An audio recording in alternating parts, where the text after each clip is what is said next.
প্রশাসনের কাছে হাজারবার দরবার করেও কোনো সুফল না হওয়ায় এবার গ্রামবাসীরা নিজেদের পকেট থেকে চাঁদা তুলে নিজেদের গ্রামের রাস্তা নিজেরাই সারাই করার উদ্যোগ নিল। এমন অভিনব ছবি ধরা পড়ল উত্তর দিনাজপুর জেলার ইটাহারের ধরন্ডা বিলপাড়া গ্রামে। জানা যায় এই গ্রামের রাস্তা দীর্ঘ কয়েক বছর আগে বর্ষার জলে ভেঙে গিয়ে বিশাল খানাখন্দর হয়ে যায় এবং গ্রামে চলাচলের সমস্যা দেখা যায়। গ্রামে যাওয়ার মেইন রাস্তা ভেঙে যাওয়ায় বাসঝাড় দিয়ে চলাফেরা করতে হতো সাধারণ মানুষকে। এর ফলে বিভিন্ন সময়ে বহু সমস্যায় পড়তে হতো গ্রামবাসীদের। প্রধানকে বলে বলে মানে হাঁপায় গেছি। ওরা 3টা প্রধান আসছিল, মানে এক একটা করে গেল, 3টা প্রধান চেঞ্জ হলো 15 বছরে। তো এই আসে দেখে শুধু চলে যায়, আর কোনো কিছু বলেও না, কিছু না বলে হবে তো হবে, এরকম বলে চলে যায়। স্কুলে আমাদের বাচ্চাগুলো যাচ্ছে, এদিকে কাদা হয়ে যাচ্ছে, পড়ে যাচ্ছে। এই যে টোটো আছে ওখানে আসতে পারছে না, কীভাবে চলা আসা করবো? সবাই মিলে তখন চাঁদা দিয়ে আমরা এই ডিসিশনটা নিয়েছি। এটা তার জন্য আমরা মাটি ভরলাম।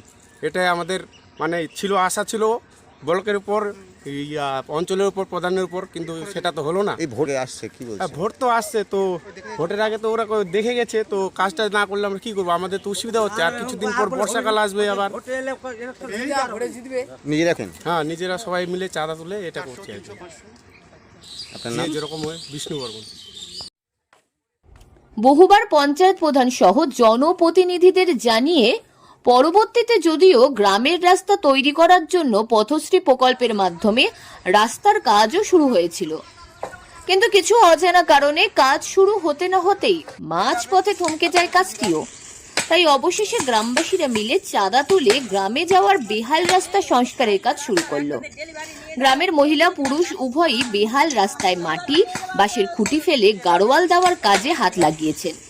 সেটা পরিদর্শনে গেছিলাম বিলপাড়া, ধরনটার বিলপাড়াতে রাস্তাটা খুবই খারাপ অবস্থা হয়ে গেছে। সেটা আমরা পরিদর্শনে গিয়েছি, গিয়ে দেখেছি লোকজনের খুব অসুবিধা হচ্ছে। সেটা আমাদের নতুন অ্যাকশন প্ল্যানে এটা ধরা হয়েছে, কিন্তু 26শে এপ্রিল ভোট ডিক্লেয়ার হয়ে যাওয়াতে সেটা তো এখন করা যাবে না। সেই জন্যে ইলেকশন পার হওয়ার পরে সেটা আমরা করে দেব। যদিও দুর্গাপুর পঞ্চায়েত দপ্তরের প্রধান সাথী সরকার গ্রামবাসীদের অসুবিধার কথা স্বীকার করে নিয়ে বলেন, এলাকায় পরিদর্শন করা হয়েছিল, এমনকি রাস্তাটি সংস্কার করার বাজেট ধরা হয়েছে, কিন্তু হঠাৎ লোকসভা ভোট ঘোষণার কারণে করা যায়নি। তবে ভোটের পর বেহাল রাস্তা কংক্রিটের সংস্কার করা হবে।